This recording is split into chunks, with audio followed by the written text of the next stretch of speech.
El Sistema Informativo de Canal 1 presenta CMI Emisión Central. Cae prohibición de consumo de droga y alcohol en sitios públicos. Reapertura parcial de la vía Llano, pero la crisis continúa. Conductores desesperados violan peajes en vía Llano. Duque sobrevuela puntos críticos de la vía y anuncia medidas de alivio. Nueva balacera en puente fronterizo con Venezuela. Comandante del ejército defiende rudeza en entrenamiento militar. Hijo menor de santo dice que entrenamiento debe ser tan fuerte que la guerra parezca descanso. Uribe cuestiona al gobierno por lo que llama tibia respuesta a denuncia de la ONU. Gobierno y Centro Democrático insisten en reforma a la JEP. Plantón de niños en el Capitolio por asesinatos y violaciones a los niños. Histórico cambio en el Padre Nuestro ordena el Papa. Fondo Monetario acusa a Trump. Todos contra gerente del emisor por críticas al DANE. Homenaje nacional a uno de los grandes animadores de la televisión, J. Mario Valencia, quien falleció hoy. Buenas noches. Nuestros secretos de hoy. 1. Una noticia que hace unos años habría sido imposible de creer en Colombia. 2. Y hoy hubo otra buena noticia. El presidente sancionó la ley reglamentaria de la JEP. 3. Comienza a destrabarse la elección de los magistrados en la Corte Suprema de Justicia. Tengo ñapa. Se prende el ventilador en el caso Cemex y un ex vicepresidente de la compañía queda en libertad. Y tengo ñapa. La historia de un hombre que arengó contra Peñalosa y terminó en un CAE. 1, 2, 3 y las 2 ñapas al final de la emisión. Con Inés María Sabaraín y Margarita Ortega. Buenas noches. La Corte Constitucional tumbó la norma del Código de Policía que prohibía el consumo de licor y de sustancias psicoactivas en espacios públicos y parques.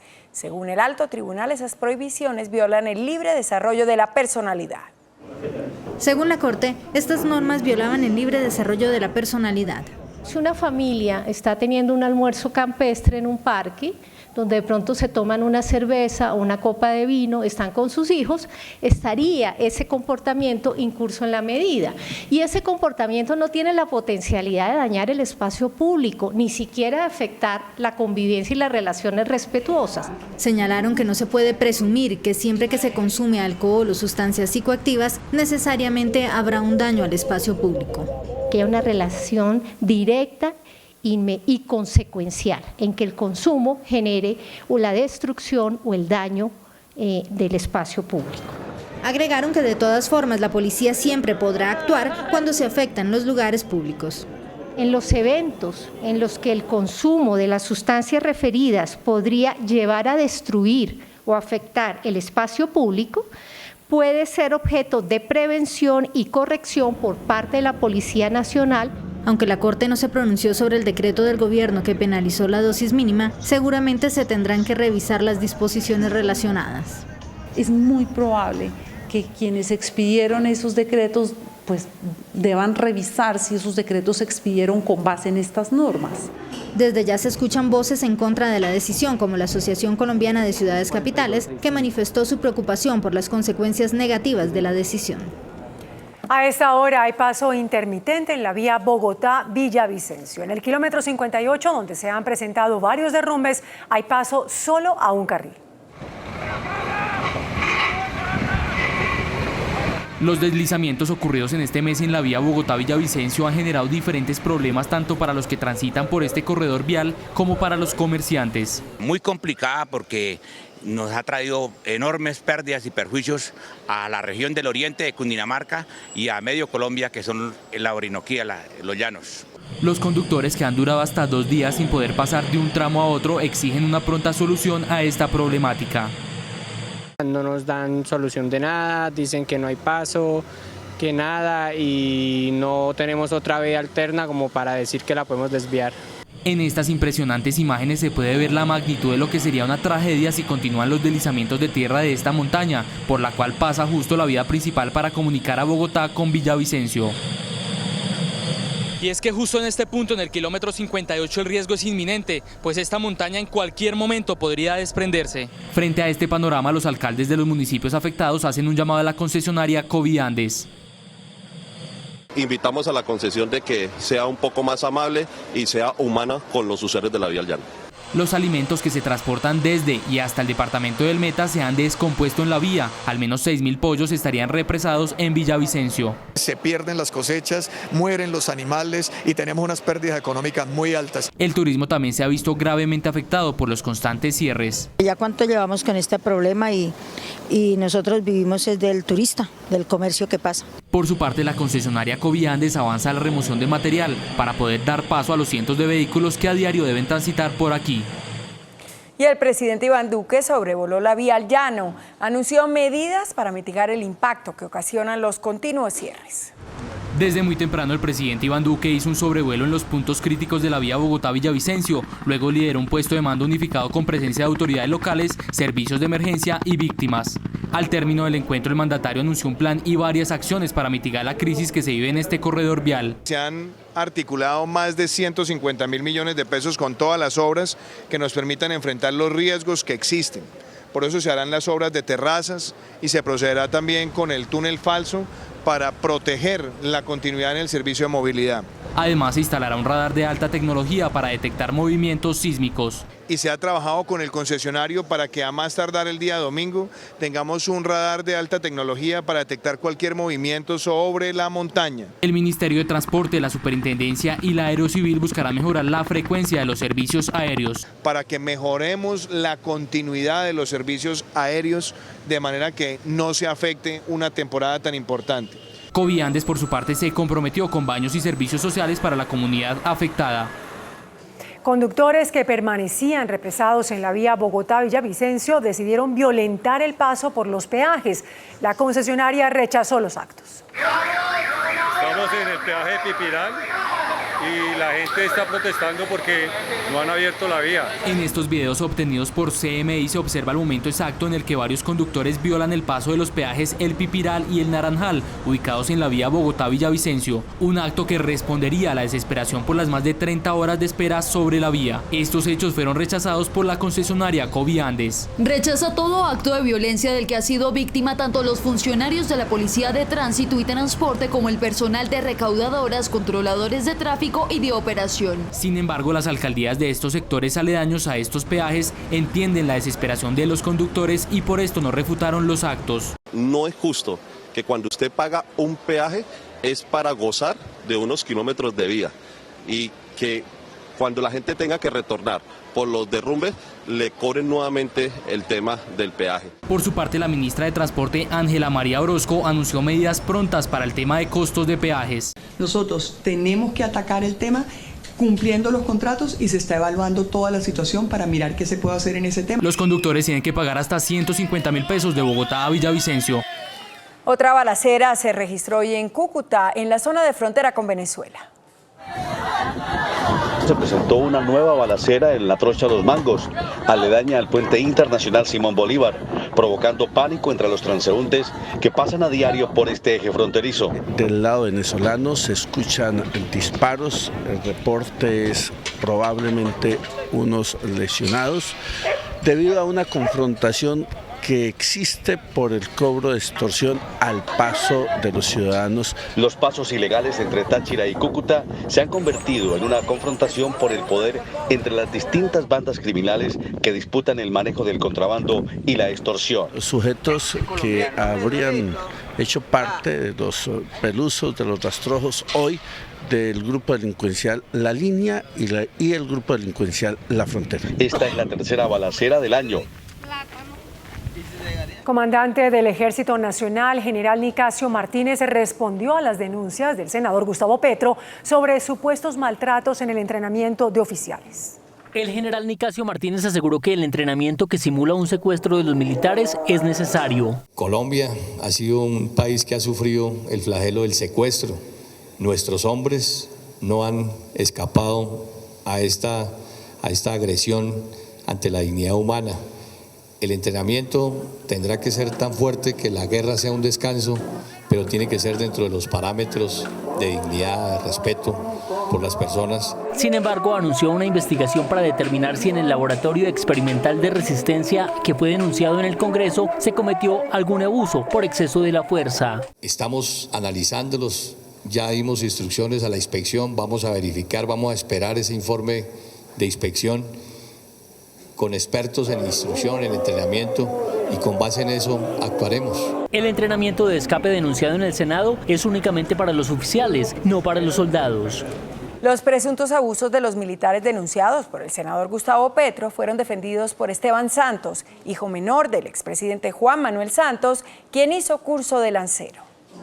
Estos fuertes entrenamientos que reveló el senador Gustavo Petro y que dijo son una forma de tortura en el Ejército Nacional, fueron defendidos por el hijo menor del expresidente Juan Manuel Santos, Esteban Santos, quien hizo curso de lancero. En su cuenta de Twitter dijo: el entrenamiento tiene que ser tan fuerte que la guerra parezca un descanso, y publicó un video mostrando las cicatrices que le dejaron esos entrenamientos. Santos, algo para terminar. Dígame las heridas. ¿Esa de cuándo fue? De ayer. ¿Y esa? De ayer. En todo ejército del mundo hay que preparar a los hombres para la confrontación, prepararlos para la guerra. Quien nos cuestionó fue un hombre que tuvo armas en sus manos, el hoy senador Julián Gallo Cubillos. La disciplina militar, tal como nosotros la concebimos durante nuestra época en la insurgencia, está fundamentada esencialmente en la conciencia y no en el maltrato físico del soldado. Estos entrenamientos que reveló Gustavo Petro fueron en septiembre de 2017. El expresidente Álvaro Uribe calificó como tibia la respuesta que el gobierno del presidente Duque dio a Naciones Unidas por las críticas que el organismo hizo por el asesinato de desmovilizados de las FARC.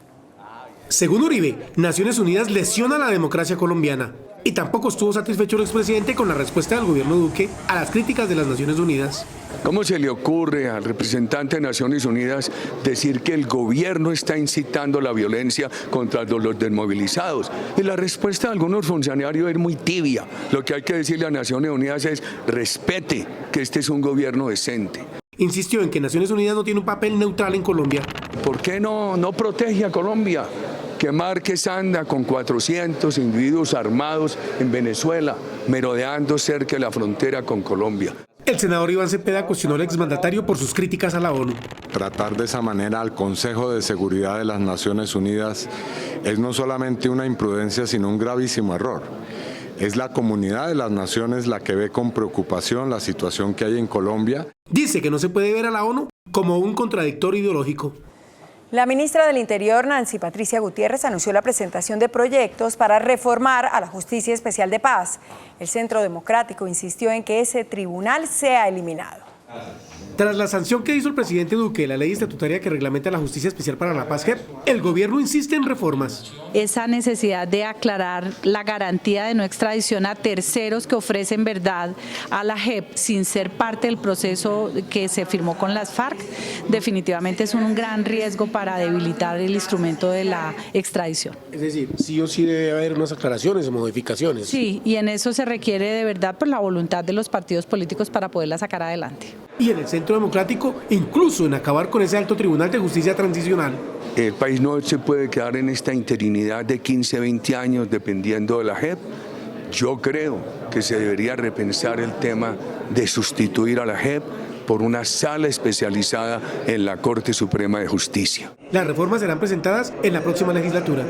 Las autoridades buscan a los responsables del asesinato de un líder comunal en el departamento de Sucre. El líder comunal Julio Quiñones se encontraba en esta esquina del barrio Guayabal en el municipio de Coveñas, Sucre, verificando una obra de beneficio para la comunidad cuando fue sorprendido por dos hombres en motocicleta quienes le dispararon a quemarropa en 3 oportunidades.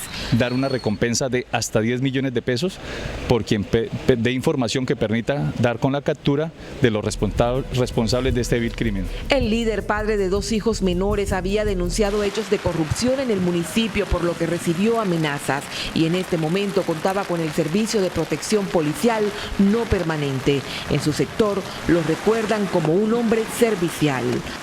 La Fiscalía y la DIJÍN adelantan a esta hora un operativo para embargar bienes del excapo del narcotráfico Marquitos Figueroa y de presuntos testaferros de José Guillermo Hernández. Las autoridades rastrean más de 92 propiedades y varias empresas que estarían vinculadas con actividades ilegales y que tendrían un valor superior a los 500.000 millones de pesos. Luego de haber sido condenada a 9 años de prisión por el delito de abuso de confianza, las autoridades capturaron a la exrectora de la Universidad Autónoma del Caribe, Silvia Guete. La orden de captura fue proferida por el Juzgado 11 Penal del Circuito. Según los investigadores, Guete realizó retiros de dinero de las arcas del centro universitario por $1 millón. El autopréstamo se realizó en el año 2007. El Consejo de Estado negó la tutela que presentó la magistrada de la Corte Suprema de Justicia, Cristina Lombana, contra sus compañeros de la Sala de Instrucción. Para la magistrada, su condición de militar no le impide investigar al senador Álvaro Uribe, posición que no comparte el resto de la Sala, que la apartó de esos procesos y la llevó a interponer la tutela. Sin embargo, el Consejo de Estado consideró que la posición de la mayoría es la correcta. Una insólita confesión de un asesinato hizo un hombre en Bucaramanga. Compuso una canción sobre los hechos y la publicó en internet. Sin parar su búsqueda, las autoridades ofrecen todas las garantías para su entrega a este reggaetonero, quien en video cantó por qué mató a la pareja de su exmujer. No tuve otra opción, tuve que dispararle, entonces yo huí, quería salir de ahí, que me juzgue mi Diosito, pero tenía que ser así. Esta es una apología al delito y lo que yo lo invito es a que cante, pero ante la justicia, y reconozca un crimen del que tendrá que responder. En las letras de su canción titulada Cosas del Corazón, Jersey Tami afirma que los celos por perder a su familia lo llevaron a cometer el crimen. Ahora debo entregarme, pues no quiero huir, y sé que algún tiempo me van a recluir. ¿Por qué me hiciste eso? Si tanto yo te amaba, tú eras mi baby, por ninguna te cambiaba. Pero el reggaetonero Jersey Tami no registra antecedentes penales. Tiene 2 hijos cuyas imágenes registra en el video. Niños y defensores de menores realizaron un plantón frente al Congreso para protestar por las continuas violaciones y asesinatos de menores. Cada hora se reportan 20 casos. Con estos simbólicos ataúdes frente al Congreso, los niños y las organizaciones que los defienden llamaron la atención sobre las diarias violaciones y los continuos asesinatos contra los menores. Llevamos más de 7.000 víctimas en lo que va de 2019 de abuso sexual.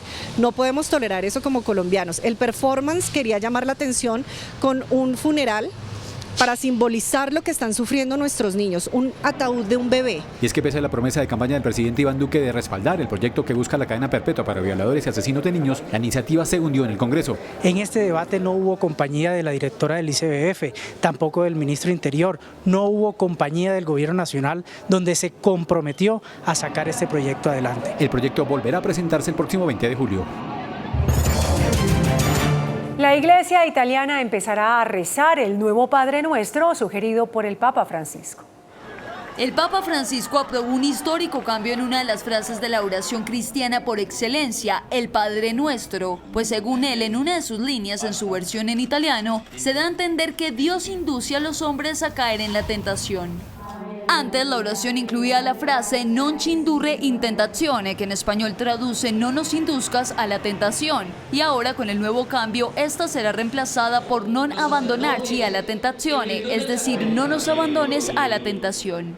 El cambio fue sugerido por el pontífice, ya que según él la traducción de la oración al inglés y a otras lenguas no es la correcta y genera confusión entre los fieles. Sin embargo, son las conferencias episcopales del mundo las que pueden elegir si aplican o no el cambio a sus respectivos idiomas. Nuestro campo merece lo mejor. Por eso estamos invirtiendo en un banco agrario más ágil y moderno, con tecnología móvil para llegar a las fincas, originando crédito en campo. Además ofrecemos un portafolio de productos y servicios para atender la banca empresarial y oficial. Y con nuestra nueva aplicación ponemos las ventajas del banco en las manos de nuestros clientes. Trabajamos con un campo que produce, emprende, transforma y exporta para proyectarse al mundo. Banco Agrario de Colombia. Un duro llamado de atención realizó el Fondo Monetario Internacional al presidente Donald Trump, a quien acusó de socavar el sistema de comercio global por utilizar los aranceles como un arma de guerra económica. El fondo advirtió que resolver las actuales tensiones comerciales entre las principales potencias es la prioridad inmediata. para evitar una disminución en el crecimiento económico global y el estadounidense. Hoy queremos decirte que Ecopetrol es de todos para todos y por eso debemos sentir esta empresa como propia, porque lo que pasa acá lo hacemos para beneficiar a todo el país. Ecopetrol presenta la sección económica. En Cartagena, el ministro de Hacienda, Alberto Carrasquilla, replicó con vehemencia al gerente del Banco de la República, Juan José Chavarría, quien habló de un aparente estancamiento de la economía. Edgar Leyton, buenas noches. ¿Qué dijo el funcionario? Inés María, Margarita, muy buenas noches. Efectivamente, en Cartagena se vivió un verdadero choque de trenes luego de que el gerente general del Banco de la República señalara que la economía no creció 2,8%, sino tan solo 2,3%. Veamos la respuesta del ministro de Hacienda. Y el banco se debería manifestar como una institución, como una parte fundamental de nuestro quehacer económico y no con unas opiniones cortoplacistas y efectistas. Reconozcamos que el DANE es el ente oficial en materia estadística. El ministro de Hacienda incluso le respondió al emisor diciendo que la polarización es pura paja. Tuve la oportunidad de decir y le pregunté al gerente que dónde estaban los datos que justificaban su aseveración tan contundente y no me los ha entregado todavía. Mientras no los tenga, para mí eso es paja. Durante el evento, el Premio Nobel de Economía 2010, Christopher Pizareles, propuso que se tenga un salario mínimo menor para la nueva fuerza laboral. Identifying what's needed, it's fairly easy when you look at Colombia. The biggest problem in Colombia is political, it's not economic. It's how do you bring it about politically to succeed. En Colombia yo creo que los salarios en la mayoría de los casos reflejan la productividad del trabajo. Entre tanto, el Ministerio de Vivienda planteó la posibilidad de que las entidades financieras presten para compra de vivienda un mayor porcentaje del valor. 90% del valor de vivienda, con las buenas condiciones que hay, se puede dinamizar un mercado de esta naturaleza. El ministro de Hacienda incluso está de acuerdo con que se demande el artículo del Plan Nacional de Desarrollo que grava con aranceles los textiles importados. Desde Cartagena de Indias, Edgar Leyton, CMI, La Noticia. Edgar, gracias. Por su parte, el director del DANE, Juan Daniel Oviedo, y los gremios de la producción defienden los análisis del Departamento Nacional de Estadísticas. El DANE, principal órgano rector en materia de estadísticas del país, salió en su defensa en cuanto a la aplicación de los modelos técnicos para la recopilación de datos del crecimiento de la economía colombiana, que para el primer trimestre del año se ubicó en 2,8%. El hecho se da tras el pronunciamiento del gerente del Banco de la República, Juan José Chavarría, de un aparente estancamiento de la economía nacional. El Banco de la República tiene una responsabilidad de mirar prospectivamente el PIB para poder predecir el comportamiento de la inflación, mientras que el DANE jamás puede tener miradas prospectivas. Los gremios de la producción, por su parte, sostienen que la economía colombiana muestra crecimiento en 11 de los 12 sectores, lo que desvirtúa cualquier tipo de estancamiento. Pero me parece irresponsable el gerente del Banco de la República decir que la economía se estancó, cuando viene creciendo, no con la meta, pero con un número que es significativo frente a 1,5 millones de venezolanos que hay en el país. Donde los gremios de la producción estamos haciendo un esfuerzo grande porque el país crezca en la producción, tan así fue con el aumento del salario mínimo, que fue un salario muy importante, porque estamos creyendo en la economía, no creo que esté estancada. Los empresarios destacan que Colombia es uno de los países que registra mayor crecimiento en América Latina e incluso en el mundo. Que la economía sí está creciendo, que está creciendo más que el año 2018, que está creciendo más que el 2017, que está creciendo más que en el resto de países de América Latina. Plantea que si el banco ve dificultades en crecimiento, sería oportuno que empiece a reducir tasas de interés. La posibilidad de que la tasa de interés pueda ayudarle al crecimiento, es decir, que baje un poco más. La próxima semana se reunirá el DANE y el Banco de la República para aclarar el tema. Mañana se definirá si la compañía Claro tiene posición dominante en el país. Un concepto de la Superintendencia de Industria asegura que no. Los operadores de telefonía móvil, Movistar y Claro, se refirieron a la nueva ley que establecerá la inversión que se hará desde el Ministerio de la Tecnología y Comunicación para la optimización del uso de datos y voz para los usuarios. Por lo que si obtenemos mayor cantidad de espectro podemos prestar mejores servicios con más calidad. El espectro es para que haya mejores servicios, más cobertura. Sin embargo, hay un segundo debate y es el de la posición dominante. Movistar pide que haya una regulación. Si no hay un marco adecuado para la competencia, todo este esfuerzo que se hizo con la ley de modernización, realmente no va a haber forma de mejorar la condición de las personas. Claro asegura que no existe una posición de dominio y que la calidad no se mide por el tamaño del operador. lo único que están buscando es ganarse en regulación lo que no se gana en el mercado, lo que no se gana en invirtiendo y compitiendo libremente. Y es que la Superintendencia de Industria y Comercio, en un concepto que emitió, asegura que Claro no tiene una posición dominante, lo que para la empresa significa que sí hay una igualdad de competencia entre operadores. Mañana la Corte Constitucional adelantará una audiencia sobre la utilización del fracking en la exploración y explotación de crudo. Mientras las organizaciones ambientalistas piden que no se acabe con las fuentes hídricas, el gobierno asegura que esta práctica es viable.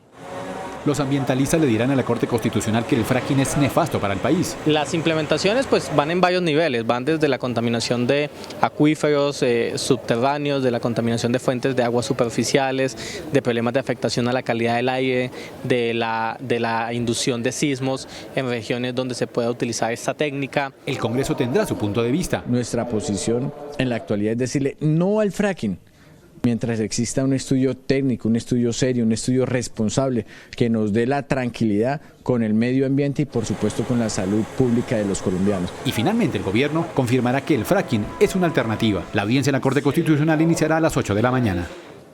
El índice de capitalización de la bolsa, que mide el comportamiento de las 20 principales acciones, cerró al alza. El índice de capitalización de la Bolsa de Valores de Colombia subió 0,44% a 1.489 puntos. La acción de Mineros fue la que más subió, con una valorización del 5% a 2.625 pesos. La acción preferencial de Avianca fue la que más cayó, con una pérdida de 4,98% a 1.430 pesos. La acción de Interconexión Eléctrica ISA fue la que más se negoció, al movilizar más de 22.000 millones de pesos. El dólar cerró a la baja. Indicadores económicos del día en CMI. La tasa representativa del mercado que regirá para mañana viernes será de 3.288 pesos con 69 centavos. Los profesionales del cambio compran la divisa en promedio en 3.040 pesos y la venden en 3.090 pesos. Un euro cuesta 3.711 pesos. La libra de café en Nueva York se cotizó a $1.04. El azúcar se transó en 12,48 centavos de dólar la libra. El barril de petróleo WTI se cotizó en $53.14. La referencia Brent para Colombia se cotizó en $62.25. Una acción de Ecopetrol cuesta 2.770 pesos. Con un registro de 6 metros y 87 centímetros, Katherine Ibargüen consiguió avanzar a los Juegos Olímpicos de Tokio en el salto largo al ocupar la segunda casilla en la segunda válida de la Liga Diamante en Roma. Ya regresamos. En minutos, nuestros secretos de hoy. Una noticia que hace unos años habría sido imposible de creer en Colombia. 2. Y hoy hubo otra buena noticia. El presidente sancionó la ley reglamentaria de la JEP. 3. Comienza a destrabarse la elección de los magistrados en la Corte Suprema de Justicia. Tengo ñapa. Se prende el ventilador en el caso Cemex y un ex vicepresidente de la compañía queda en libertad. Y tengo ñapa. La historia de un hombre que arengó contra Peñalosa y terminó en un CAE. 1, 2, 3 y las 2 ñapas después de Pregunta Yamín.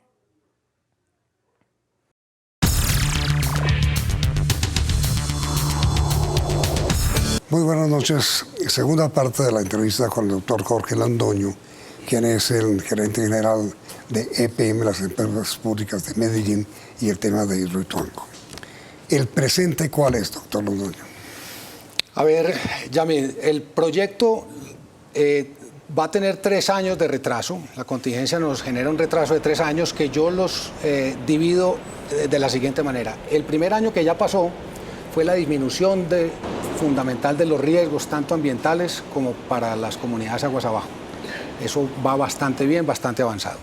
El segundo año, o sea, estos próximos 12 meses, es consolidar los daños que nos hizo el paso de agua por casa de máquinas, o sea, consolidar esas oquedades al interior del macizo. Eso nos va a tomar fundamentalmente otros 12 meses. Y los terceros 12 meses, fundamentalmente ya es el proceso de instalación y montaje de las unidades de generación que esperamos tener en funcionamiento a finales del año 2021, las primeras de ellas. Pero entonces, ¿quiere esto decir que reparar, solo reparar lo que provocó en la emergencia que llama usted, les va a invertir un año? Más reparar las máquinas pues, y las unidades de generación, más o menos un año. Todo el montaje, todo ese proceso de montaje se demora un año. Reparar el macizo, que tiene unas oquedades internas y hay que consolidarlas, nos toma otro año, que es el que estamos viviendo en este momento. Allá empezamos ese proceso de consolidación del macizo. Y el primer año fue fundamentalmente el de disminuir los riesgos para las comunidades. Ya estamos terminando la presa y ya estamos terminando también el taponamiento de los túneles. Y mire, y los riesgos ambientales sobre los cuales muchos altos funcionarios han advertido. Sí, nosotros, pues digamos, la afectación ambiental mayúscula fue cuando se dio el cierre de compuertas, que esa ya no va a volver a ocurrir. Ese tipo de situaciones no se van a volver a presentar. Ahora, en este momento estamos controlando el buchón. El buchón es una planta que si crece demasiado puede generar problemas de calidad de las aguas, pero en este momento la tenemos controlada, venimos duplicando las cuadrillas que van trabajando en el control del buchón y nosotros tenemos tranquilidad de que esto no va a ser un problema. Pero a ver, yo recuerdo que el exfiscal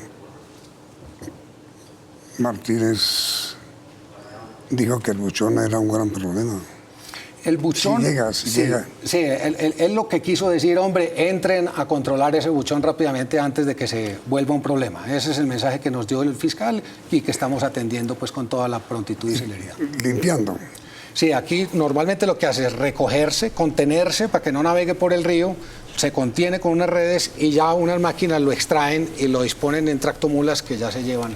A ver, mira, doctor Londoño, pero el buchón, el diseño, la falta de compuertas, la desviación del río, el tercer túnel. ¿Es viable o inviable, Hidroituango? No, nosotros estamos totalmente confiados de que el proyecto estará operando en el año 2021. Estamos totalmente confiados, ¿no? En este momento no hay ninguna razón que nos diga que el proyecto no sea viable. Pero como usted dijo, si uno coge esta carretera, los riesgos, hay riesgos. Todo proyecto de esta magnitud maneja unos riesgos, pero igual se hace la matriz de riesgo y sus medidas de mitigación. En eso estamos. ¿Quién es el dueño de Hidroituango? El socio mayoritario, quiero decir. Sí, aquí muy importante a la opinión pública decirle, el dueño del proyecto es una sociedad que se llama la Sociedad de Hidroituango, que el 53% es de la Gobernación de Antioquia y el IDEA y el 46% es de EPM. Pero esa sociedad le entregó el desarrollo del proyecto a EPM, y EPM posee el proyecto al menos durante los siguientes 50 años. Entonces, es una mezcla, que es difícil que la opinión pública entienda esto, no, pero entonces, digamos, la sociedad de Hidroituango no asume el costo de lo que... El desarrollo del proyecto lo ha asumido en su totalidad EPM. La sociedad de Hidroituango no ha puesto dineros para el desarrollo del proyecto. Dicho de otra manera, la gobernación de Antioquia no ha puesto un solo peso. No ha puesto dinero para el desarrollo de Hidroituango, no. Todo el dinero lo ha puesto EPM, quien fue digamos, la institución encargada del desarrollo del mismo a través de un contrato que firmó la sociedad de Hidroituango con EPM, que se llama el famoso contrato BONT. ¿Y por qué el gobernador Luis Pérez lo acusa, no a usted, a EPM, de ser la responsable de todo el daño inmediatamente después de comercial?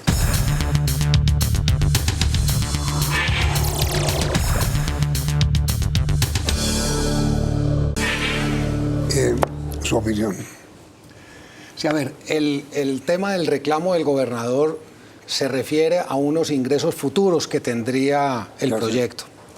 Y esos ingresos pues estarían por determinar en el tiempo, porque el costo del desarrollo del mismo lo ha asumido EPM y lo seguirá asumiendo EPM hacia adelante. O sea, porque la sociedad de Hidroituango, de la cual es mayoritaria la gobernación, le adjudicó su contrato con EPM.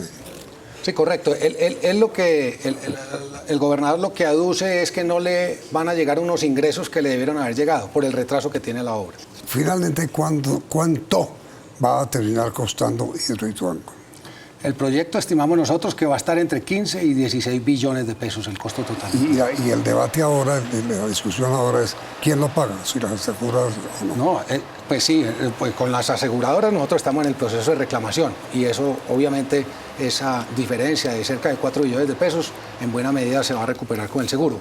Pero la discusión con el gobernador no es el costo de la obra, no es la construcción de la obra. La discusión con el señor gobernador es el lucro cesante, llamémoslo así, la falta de ingresos que todos genera estos la obra años que han hacia pasado. adelante. Y Hidroituango debía inaugurarse este año, ¿no? A fines de este año. Se debió haber inaugurado en diciembre del 18, o sea, hace 6 meses. Imagínese. Y ese lucro cesante. Entonces, esa es la discusión. Pero entonces, en el contrato que hay entre la Sociedad de Hidroituango y EPM, hay una matriz de riesgos. Unos riesgos los asume la Sociedad de Hidroituango, otros riesgos los asume EPM. Y allí es donde está la discusión con el gobernador. Si lo que ocurrió son riesgos imputables a la sociedad o son riesgos que debe asumir EPM. Doctor Londoño, muchas gracias. A usted ya me es muy amable. Y a usted los invitamos ahora a nuestro tradicional 1, 2, 3. Pero nuestra pregunta final. ¿Ustedes creen que Hidroituango estará lista, funcionando, operando, sin problemas en el año 2021? Sí, la respuesta es sí. El resultado del sondeo saldrá el próximo viernes en este programa.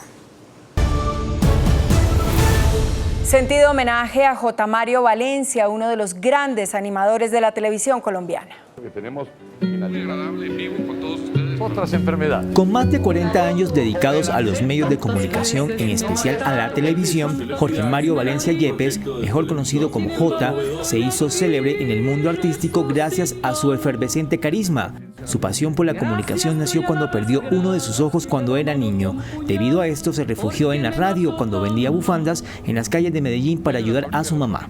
Hoy, a los 63 años, el reconocido presentador falleció en Cartagena, luego de permanecer varios días en la unidad de cuidados intensivos del hospital de Boca Grande. Estaba en coma inducido y con pronóstico reservado, luego de ingresar al centro médico por un dolor de cabeza intenso, fuertes mareos y la pérdida de sensibilidad en uno de sus brazos, aunque plenamente consciente. Lo estuvimos acompañando, su familia estuvo con ellos, lo que más amaba en su vida, que eran sus hijos, están aquí con él y pues nada, yo realmente estoy muy agradecida con Colombia, con toda la gente que oró por él, se fue tranquilo. Considerado una de las grandes figuras de la pantalla chica de Colombia, inició en 1979 en el noticiero Promec y en el programa Valores Humanos de la misma programadora, para así iniciar una brillante carrera en la presentación de magazines y distintos formatos de entretenimiento. Uno de los más recordados fue Los 3 a las 6, al lado de Pacheco y la primera dama de la televisión colombiana, doña Gloria Valencia de Castaño. Y esta pasión que lastima y este dolor que no pasa, hasta cuando iré sufriendo el tormento. Su camino no paró. Trabajó al lado de Jorge Barón. En Caracol Televisión fue por más de una década la figura estrella y precursor del programa Día a Día. Por 17 años estuvo a la cabeza del magazine matutino Muy Buenos Días de RCN, programa del cual se despidió el año pasado. Gracias a Dios, a mi familia, a ustedes los televidentes, a quienes me debo.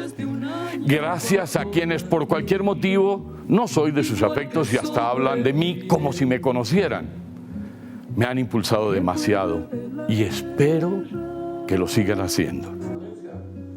J. Mario Valencia era una figura que llegaba a todo tipo de público.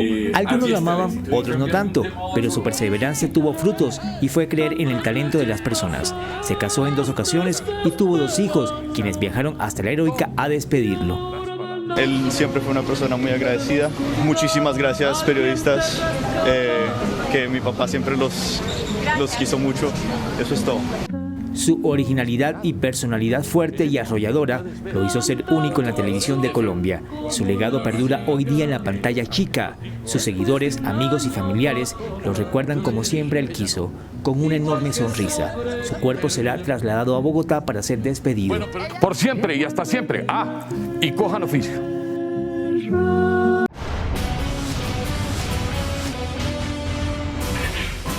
Nuestros secretos de hoy. 1. En Colombia hay una noticia que hace años habría sido considerada un imposible. Excombatientes de las FARC exportarán las primeras 22 toneladas de café orgánico y de alta calidad. La meta que tienen es exportar este año 200 toneladas de café que es cultivado por los desmovilizados de las FARC en el municipio de Dolores, en el Tolima. Ese es el municipio que por más de 50 años fue martirizado por las FARC cuando era un grupo armado violento. Esta es de las más grandes negociaciones que acaba de realizarse en la Mesa Técnica del Café que encabeza la Agencia para la Reincorporación y la Normalización. Este es el modelo asociativo creado para dar fuentes de empleo a los excombatientes. Se vincularon 10 asociaciones cafeteras del sur del Tolima con más de 400 personas. De ellas forman parte 45 exintegrantes de las FARC agrupados en la cooperativa Acopaz. La compañía internacional Loujas Beans, que hace la compra, les entregó certificación de buenas prácticas y el sello de café orgánico, una de las insignias más representativas dentro de la industria cafetera mundial. Andrés Tapper, director de la Agencia para la Reincorporación, dijo que el gobierno espera que este sea el inicio de una alianza entre los exguerrilleros y la multinacional Loujas Beans para llevar a muchas partes del mundo y cada vez en mayor cantidad el café colombiano de La Paz. Las 200 toneladas de café, es decir, 1.500 cargas aproximadamente, dejarán una ganancia de casi 1.500 millones de pesos a los productores. Ojalá todos los días se conocieran noticias tan buenas como esta. En tiempo de dolores, el bien germina ya. 2. Más noticias buenas. El presidente sancionó la ley reglamentaria de la JEP. Después de varios meses perdidos en la controversia creada por las objeciones a la JEP que recomendó el exfiscal Néstor Humberto Martínez, hoy el presidente Duque sancionó el estatuto. La presidenta de la JEP, Patricia Linares, envió esta tarde el siguiente mensaje a sus compañeros de la JEP. Acabo de recibir una llamada de la señora secretaria jurídica de la Presidencia de la República, quien gentilmente me informó que el señor presidente sancionó hoy la ley 1957 del 6 de junio de 2019, ley estatutaria de la Jurisdicción Especial para la Paz. Un instrumento necesario que debe alentarnos y nos compromete aún más con las víctimas y el país. Si el gobierno no se hubiera dejado convencer por la malquerencia que el exfiscal Néstor Humberto Martínez le tenía a la JEP, se habría evitado meses de inútil controversia y mucho desgaste. 3.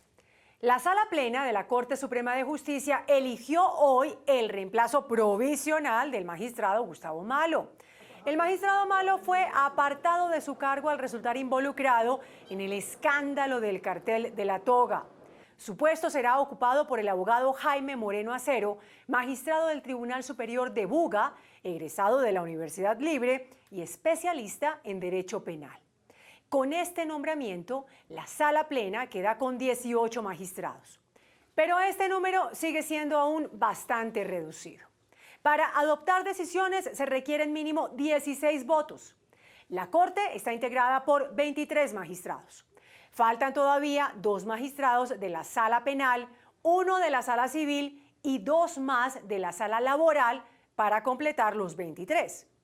Las vacantes más antiguas vienen desde noviembre del año pasado y la Sala Plena aún no ha logrado ponerse de acuerdo en torno a quiénes serán sus elegidos.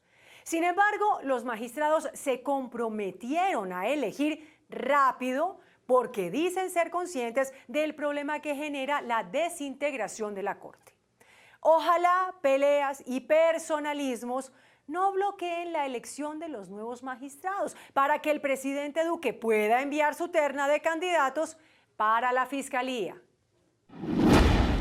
Tengo ñapa. Prenden el ventilador en los escándalos de Cemex. Camilo González Telles, ex vicepresidente de la compañía Cemex, llegó a un acuerdo de colaboración con la Fiscalía para entregar detalles sobre la compra irregular de un lote en Antioquia por más de 40.000 millones de pesos. González les contará a las autoridades cómo se adquirió la propiedad que estaba en proceso de extinción de dominio y que fue negociada con un empresario vinculado a una investigación por desfalcar a la DIAN, conocido con el alias de El Chatarrero. Como parte del acuerdo, González quedó en libertad y se comprometió a delatar a más personas involucradas en la compra del lote, donde operaría una planta de producción de cemento. Este caso también tiene en alerta a las autoridades de Estados Unidos, ya que la modelo mexicana Montserrat Oliver fue mencionada como intermediaria de la negociación. Seguiremos informando. Y Miñapa. Hoy, el alcalde Enrique Peñalosa entregó en la Plaza de Lourdes resultados de un operativo contra el hurto. Durante el evento, fue sorprendido por los gritos de un ciudadano. Entonces, así es que estamos logrando. Tras desahogar su inconformismo, el hombre siguió su camino, pero cuadras más adelante fue interceptado por unos uniformados, quienes lo requisaron, le pidieron papeles y lo trasladaron a un CAI, donde estuvo retenido por varios minutos. No hay libre desarrollo de la personalidad en este país, uno no se puede expresar libremente. Si hay un alcalde ahí que uno no comparte su idea y uno le grita afuera a Peñalosa, lo detienen y lo traen a un CAI. No hice ningún ataque contra él, no le dije no le dije nada, simplemente dije fuera Peñalosa. Llama la atención que la requisa hubiera ocurrido segundos después de que el hombre gritara contra el alcalde. Preocupante reacción.